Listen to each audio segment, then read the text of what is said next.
welcome to the Insomnia Project.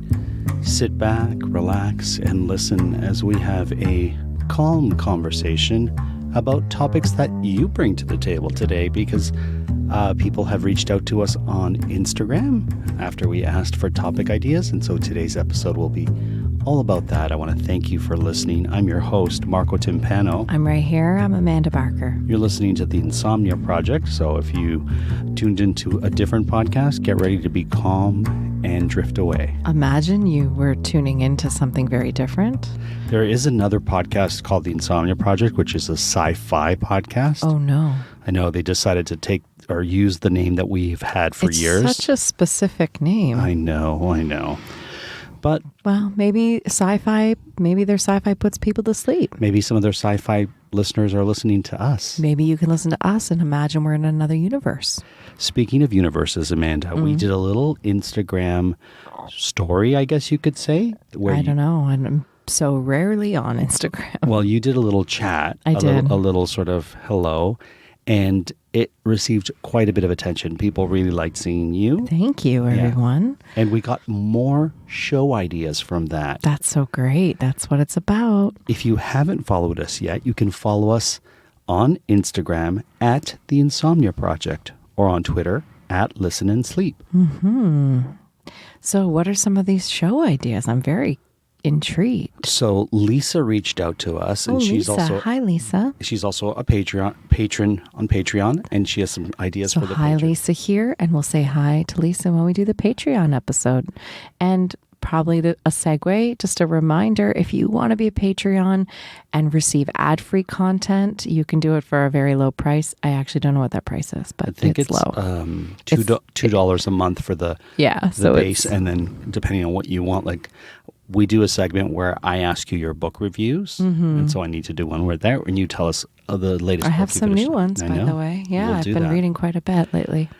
Anyways, and it goes up from there. Cool. So that's just an option for anyone who ever wants it. But that's patreon.com/The Insomnia Project, or go to our show notes where you'll find it. We don't plug. We're really not pluggy marketing people at all. No. So excuse us every now and then. To be honest, it's just letting people know the service is there. It's true. But this podcast is here. You can listen to it Speaking here. of plugs, did you remember PBS and how they would always have their fundraisers?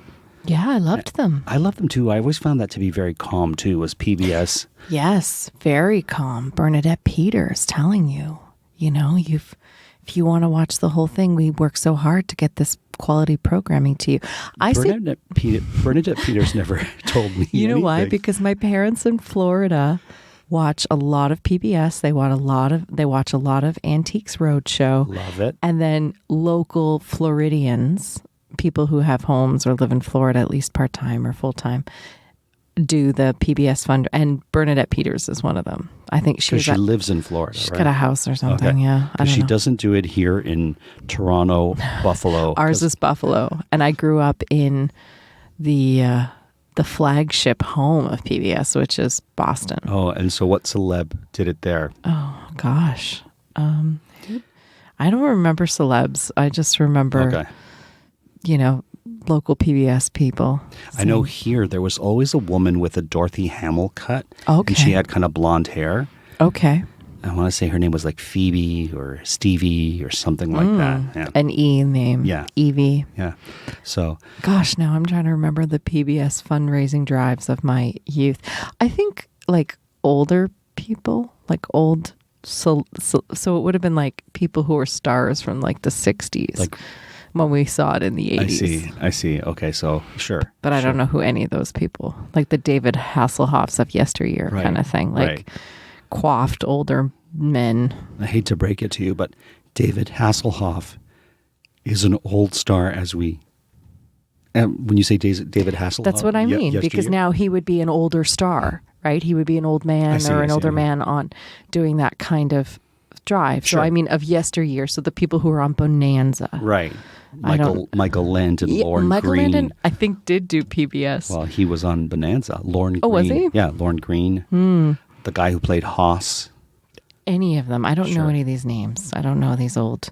Kitty Carlisle or something like that. I don't know. Old Western Hollywood-y And then you'd yell, Mom, that's somebody you like. Right. I remember Loretta Lynn was on The Muppets. Whenever there was somebody on The Muppets like that, I would yell to my mom, guess who's on The Muppets? I saw Loretta Lynn perform once live, and she was fantastic. I have a marital bone to pick with you. This has nothing to do with what Lisa This is everything. This is so calming. Lisa said, please have a marital dispute on air. I think she did. Okay. We will get to that in just a moment. But I just need to say this, Sure. Marco. I spent the last 13 years blissfully married to you. Uh-oh. And I often hear, and we were together some time before that, and I often hear you say, oh, I saw this person. Yeah. And I saw that person. Sure. I saw them live. They were great. Exactly. But I noticed that you and I, don't go to any of these shows together. You saw all these wonderful acts, and we've seen one or two things at best We live. saw Dolly. And what else did we see? We saw in 13 years. We saw Garth Brooks and his wife perform a Christmas show. Yeah, that wasn't Garth Brooks. That was Vince Gill. Same thing. Not really. And we saw... And also his wife, Amy... Trish Yearwood. No. Amy Grant. Amy Grant and Vince Gill. That's right. They're married together. Don't do a key party with them. Amy Grant and Vince Gill. Trish Yearwood is married to Garth Brooks. Who we did not see live. I saw them live. When? I thought it was with you. No, I did not see them live. Yes, and Vince Gill and Amy Grant put on a beautiful, beautiful Christmas show at the Ryman in Nashville. They're wonderful. If you get a what chance a beautiful to see show them, that was. Or Garth Brooks, or Dolly Parton, or if you get a chance to watch a Loretta Lynn concert, I recommend it. Isn't Loretta Lynn gone? Yes, she is. You mean like a taped? Yeah, version? a tape, like a videotape or a videotape. Oh. If you can find a videotape in a yard sale and then find a VCR at Goodwill. Or if you watch PBS in your city and they happen to show past Loretta. You know who does a lot of PBS fundraising drives? Carol Burnett. She's awesome. Yeah. She does a lot, and she did them in the she was the Carol Burnett of yesteryear as well. Yes. She did them a lot. Yeah, she's amazing. She's so great. Okay, back to Lisa's question. Okay. Lisa, thank you for staying with us as we... Well, we don't know that she did. She may not have. Lisa says, what makes the best cafe or coffee shop in your opinion? I feel like you have strong feelings on I have this. very strong feelings about this. And I was actually speaking with friends recently, yesterday about this. Okay. Actually, to be honest with you, I was speaking to friends at a restaurant yesterday, and I also had a Facebook conversation with Lucy DeRosa, good friend of ours, based in Brooklyn. Shout out to Lucy. She often listens. About coffee. Okay. And how oftentimes when you get drip coffee at coffee shops, it's not very good. Right. It tastes like swamp water, let's say. It's thin and doesn't do what it needs to do. Or it's too strong, like it's been boiling away till it gets to tar. I think a lot of coffee gives coffee a bad name. Yeah, I agree. Because I was not a coffee drinker until you and I was an occasional coffee drinker, but I wasn't a daily coffee drinker, I don't think, until you and I joined forces. And I think if you had been in my life sooner, I would have been a coffee drinker sooner. But I do think a lot of coffee gives coffee a bad name. Yeah, I agree. I would say that. So for me, Lisa, if I'm having espresso and I go into a coffee shop and they don't give me the option of a single or a double, and they always just pull doubles because that's what they do, I have a problem with that, because I like my cappuccinos to be 1 part coffee, 1 part milk, 1 part froth.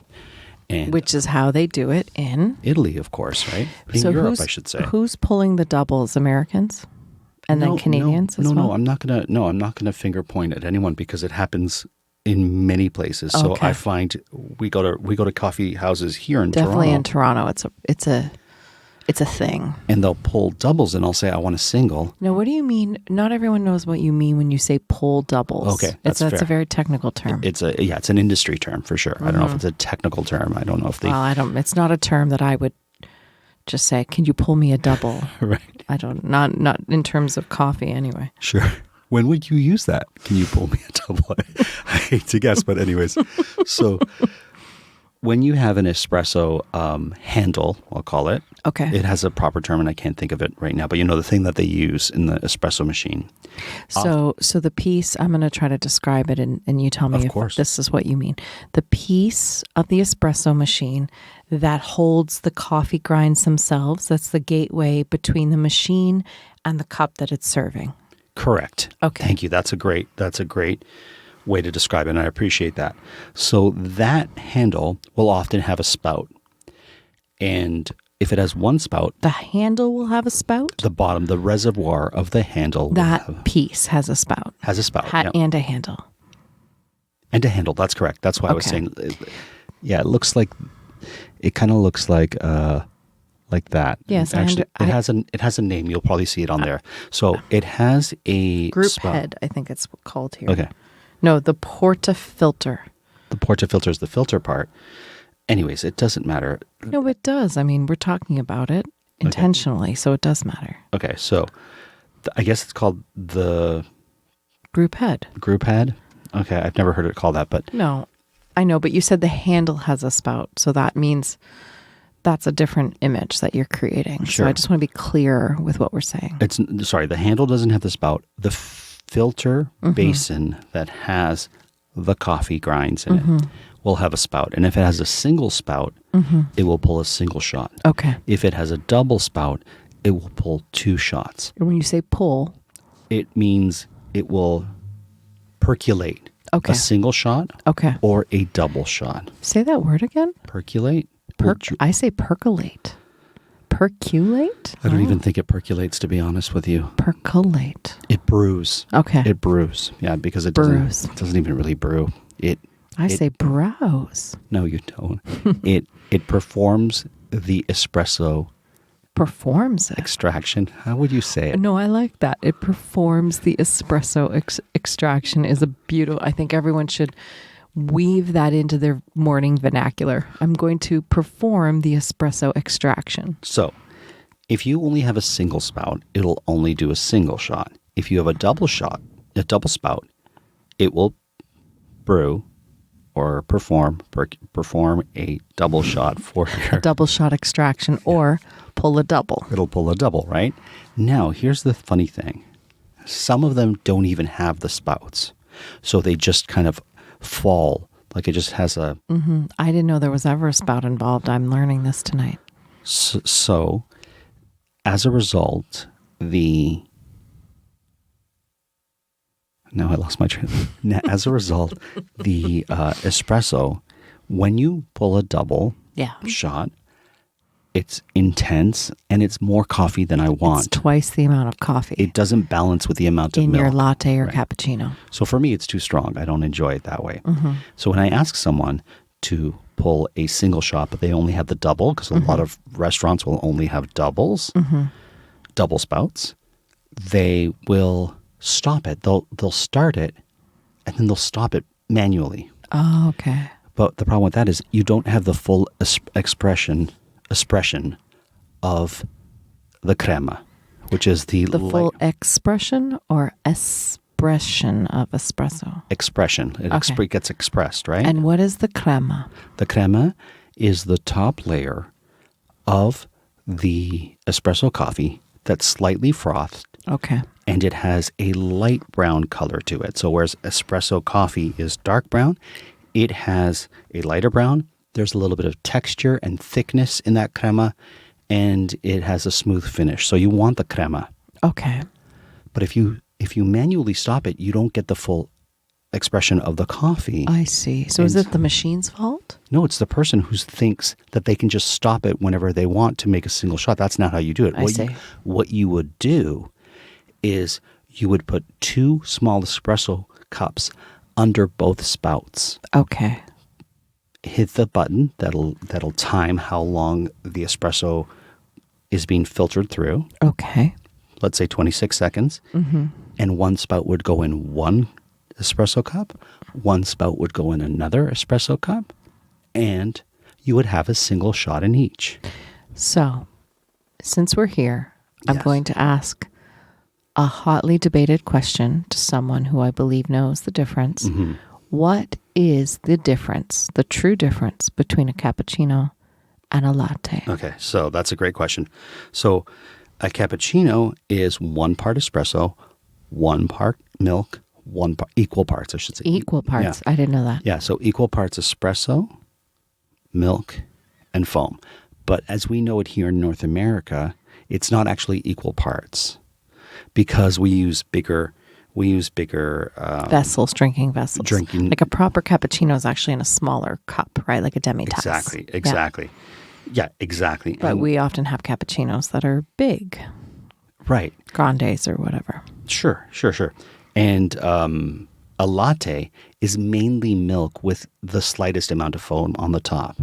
So a latte has more milk. It has more milk, yeah, because latte means and less milk, foam right? too. So so to answer part of Lisa's question, when I go to a coffee place that I like, how do I determine if I'm going to have an espresso, a cappuccino, or a latte? It often depends on what I'm going to be doing afterwards. So if I'm going for a longer car ride, I'm going to get a latte because it's going to last me longer. The volume of milk to coffee ratio is bigger, and therefore I'm going to enjoy it on the road.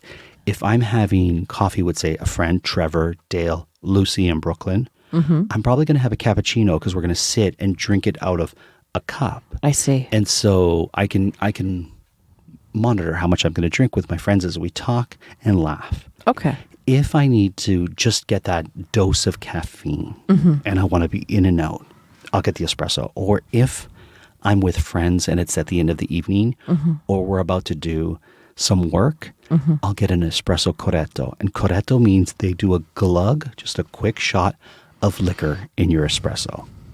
So here's my question. Yes. And I do that with Daniela and Trevor. Warm milk has something in it, right, that makes people sleepy? Yes, I would say so. So I always wondered, like, isn't it counterintuitive to put espresso into warm milk? No, because the caffeine in the espresso is going to... Caffeine wins over the milk? Well, listen, I'm not a bioscientist here. Yet. Nor am I a lactician. So I don't know the difference. But I've always wondered that. Yeah, it's a good question. I sometimes think a latte is going to make you sleepier because it's so much more milk that's heated. I mean, I think the warm milk has a calming effect. I don't necessarily think it has a sleepy effect. So since we're in Lisa's world here with Lisa's question, I would love to hear about some cafes you've visited in the past that you consider memorable. Okay, great question. And why, too? Paint a picture. So I loved going to coffee places in Istanbul, Turkey. You didn't see that one coming, right? Because I love... No, I think of... Yeah. Didn't we have tea in Istanbul? No, I guess we had coffee. We did. We had Turkish coffee. Yeah, beautiful. Which forces you to sit and wait for the grinds to fall before you drink it. Remember, we had the Turkish coffee with a little bit of that liquor. Mastik. Yeah, the thing about Turkish coffee is that it begs for time and patience. Yes. So it's a process. You cannot just have a quick sip. It's the opposite, actually, of being in Italy at a bar where so many people in the morning go to a quick bar, cafe, whatever, and they don't even sit. They just stand at the bar, have a quick espresso, and off they go.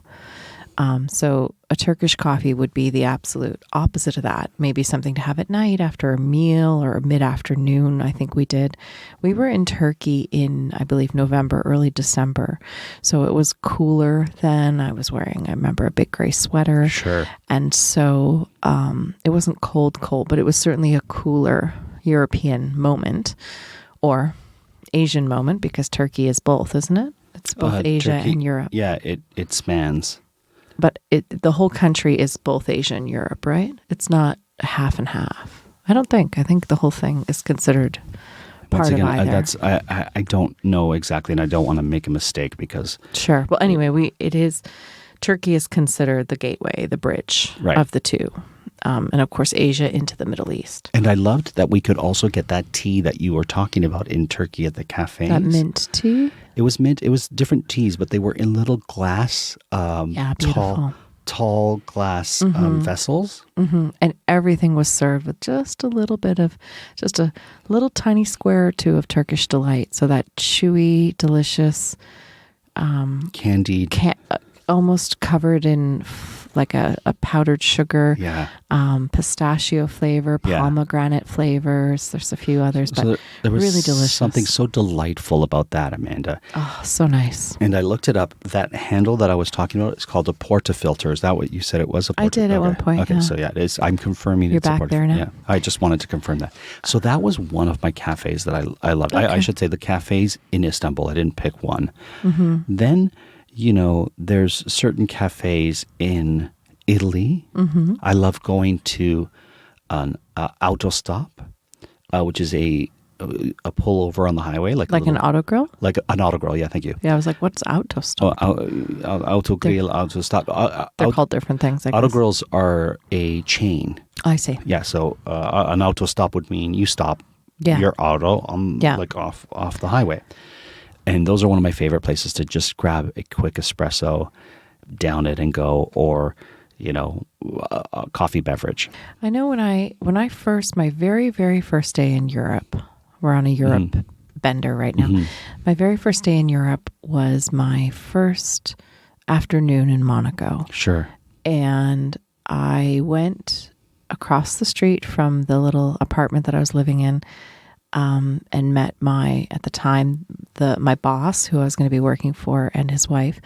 And we met at the Café du Paris, which is, there's obviously one in Paris too. Sure. But there's one in Monaco, and it's right by the casino in Monte Carlo. It's just your very typical cafe, bistro kind of thing. Sure. But I'll never forget going to that cafe and having a cafe au lait, just sitting in the sun. And I tried tartar for the first time there, which was all new to me at that age and that time. So that one really sticks out, I think, just because it was my very, very first moments in Europe. So yeah, that's one that sticks out to me. I'm trying to think of some other cafes. One of my favorites is the one off of Oakwood. That what they did was they took an old house and you walk as if you were walking into the door of a house, and it's an espresso bar. Yeah. Do you remember the name of it? I call it Acorn, but it's not. And it has an acorn on it, but I believe it's called Oakwood Espresso, isn't it? I think it's called Oakwood Espresso, but I called it Acorn, and I made Amanda try to find it. And he kept saying, look in the GPS, just type in Acorn. Just type in it. There's one in Michigan. There's a place in Ohio. Yeah. Actually, speaking of Ohio, there's an amazing cafe. As funny as this sounds, there's an amazing cafe in Akron, Ohio. Sure. Akron is a university town. Love it. A lot of great bands and music has come from Akron, from the Midwest. The Black Keys most recently, but there's lots of other ones too. And there's a place called Angel Hair Cafe in Akron. I believe it's sort of a staple in Akron, and it was a beautiful cafe, and it was one of those, I would say, like the quintessential American university cafe experience. Okay. So huge delights, date squares, and gluten-free everything, and every type of coffee and syrup imaginable, but done in a way that's very homey, very lovely. I remember the staff there being lovely. And for me, that's a key part of any cafe experience. You want the warmth and the welcome. Sure. Now, Café du Paris was not that at all. It was the least warm thing. The waiters did not care about you at all. Okay. But Angel Hair Cafe, I believe that's what it's called. I'm going to look it up just to be sure.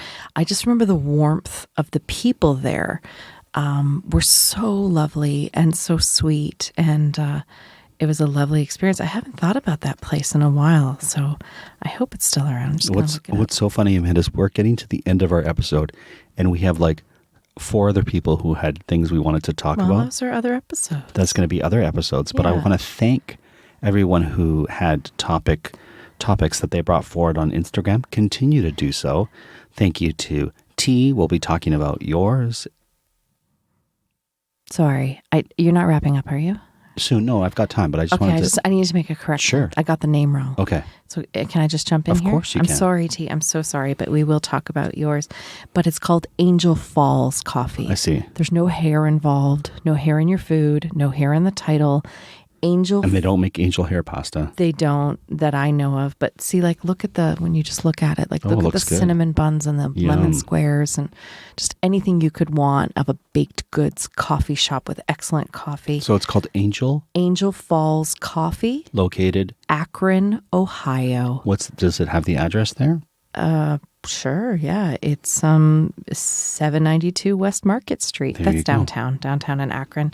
It's I traveled all across the States. There's lots of cafes I could talk about, but that one really jumps out at me. Cool. Well, once again, T, thank you for giving us a suggestion. Emma wanted to say that she gave us the suggestion from last week's episode, birth flowers and their meaning, and thought it was really hilarious how you were trying to pronounce their last name. And did I get it right? I don't think so. No one knows. I think it's dolphin. I'm going to guess dolphin. There's a J in there, so it throws us off, or throws me off. Love a silent J. Who doesn't love a silent? That'd be a great name for a cafe, Silent J. Or a band. There used to be a Silent cafe, I think it's still there in my university, called the Flying A. I've been to Flying J's, which are auto stops. Oh, okay. Well, there you go. You know what? I feel like there's so many more cafes to talk about, but maybe we can keep going in the Patreon episode and talk about more of cafes from around the world. We'll do that for sure.